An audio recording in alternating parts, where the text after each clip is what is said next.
Magandang araw po mga boss. Welcome back po dito sa ating YouTube channel. Sa video ito ay atin na po i-repair itong DB Audio na ito po yung professional amplifier equalizer mixer na itong model niya EQ Amp 506-12-BT. Pero una po sa lahat mga boss ay ilinisan muna natin ito para matanggal itong mga dumi.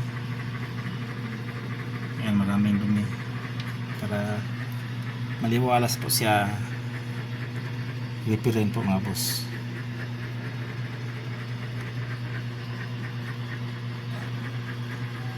Sandali na lang po at pabalikan ko kayo patapos ng malinis na po ito mga boss. At ito na po siya mga boss, malinis na po siya pagkatapos kung brush at saka nadaanan itong blower mga boss. Wala na po yung kanyang mga maraming dumi. Ayan, wala na po, malinis na po siya mga boss. At pwede na po tayo mag start mag repair kasi maayos na po siya tingnan. Wala na pong mga sagabal na mga dumi.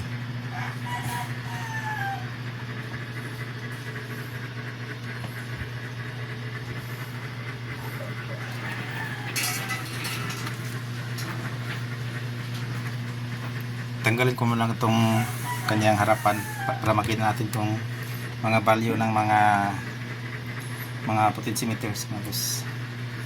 Babalikan ko kayo. At ito na po mga boss, at natanggal ko na itong portion dito sa harap. At magpalit na lang muna tayo ng itong mga pihitan lahat. Tapos bago tayo mag-testing tayo, pagkatapos magpalit testing tayo para malaman natin kung meron pa bang ibang gagawin dito mga boss. Kapalikan ko pagkatapos magpalit na naman ako ng dito yung mga pihitan mga boss.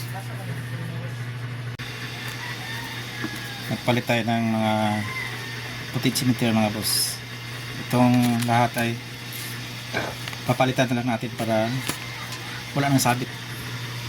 Pati na itong main volume papalitan natin. Meron na tayong pangpalit itong mga bago na potentiometers, pero nilagyan ko ng electrical tape yung mga butas kasi para hindi siya basta-basta papasukan ng mga dumi, mga alikabok. Kung masira man siya, pero medyo matagal-tagal pa, hindi dahil sa dumi, kasi lagyan ko ng protection mga boss. Balikan ko lang kayo at magpapalit lang ako nitong mga pihitan. Ito na po mga boss, at napalitan ko na itong mga potentiometers at nilagyan ko na din ng electrical tape para di mapasukan ng basta-basta mapasukan ng mga dumi, alikabok. Yan po yung mga tinanggal po natin, pinagpalitan. Pati na ito sa gilid at saka itong main volume ay pinalitan ko na rin. Simbolin ko na lang, tapos mamaya ay baka mag-test na po tayo mga boss. Update mga boss dito sa ginagawa nating amplifier na DB Audio. Pagkatapos ko ng ma-assemble yung lahat ay tinest ko, pero hindi ko na videohan. Hindi siya wala sa tumunog, pero okay naman yung ano niya, yung relay, nag-click ko siya, kaya nga lang hindi po siya tumunog. Ito po yung nakita ko, yung relay ay yan parang binahayan nata ng langgam. Nag-click siya pero hindi siya nag-contact doon sa kabilang contact dahil sa yan, maraming dumi na naka-deposit dyan. Lilisan na muna natin dyan, tapos mag-test tayo uli. Balikan ko kayo mga boss. Update tayo mga boss dito sa nagawa nating DB Audio na amplifier. Nagtesting na po tayo pagkatapos ng binaklas natin itong kanyang relay para linisan. Nilihan na po natin yung kanyang mga contacts para maganda yung contact, para gumanda naman. Tapos nung mag-testing tayo ay mayroon siyang monog na siya, pero mayroon siyang distortion sa kabilang channel. At nung tinanggal ko ito yung galing sa equalizer mga boss. Tapos binaypass ko tong equalizer tapos tinanggal ito. Nawala yung distortion. Kaya suspect ako dito sa equalizer yung sa isang channel. Kasi yung isang channel ay okay. Itong channel na to yung may problema. Right channel. Yan, right channel. Ngayon ay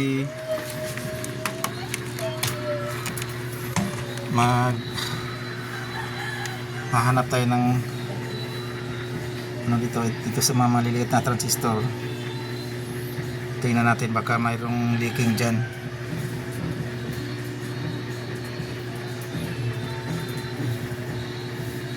Baka mayroong leaking dyan mga boss. At nagkaroon ng kunting DC yung right channel. Kabalitaan ko na lang kayo pag nakita ko mga boss. Isa-isahin ko man ang bunutin tapos i-test. Update ko kayo mamaya. Mga boss, update po tayo doon sa ating ginagawa na amplifier, itong DB Audio. Okay na po siya mga boss. Final test na po ito mga boss. Secure ko na po yung mga wires. Meron na tayong speaker na nakagay at naka-on na po yan. Hindi na yan nakadaan diyan sa test valve. Yan ay nakadiretso na doon sa outlet. At naka-bluetooth kasi may bluetooth siya eh. Meron siyang bluetooth yung isang cellphone po natin. At pala yung may problema pa siya kanina, yung kaniyang switch ay ayaw pa mamatay. Kahit na i-off mo ay bukas pa rin. Kaya tiningnan ko, ito yung kita ko yung nakaparallel na kapasitor ay shorted po. Kaya tinanggal ko na lang. Okay na po siya. Yung dito sa ay wala naman tayo nakuhang sira. Nilinis lang po natin mga boss. Test na po tayo.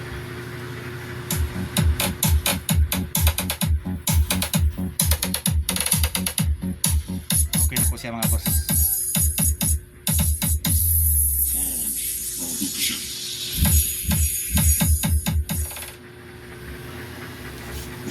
Ngayon ay magtitest po tayo ng microphone. Ito mic 1. Check, check, check.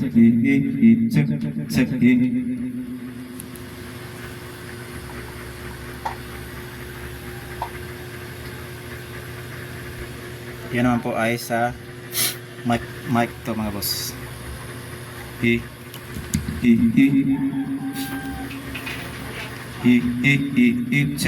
check. Okay na po siya. Okay po siya mga boss.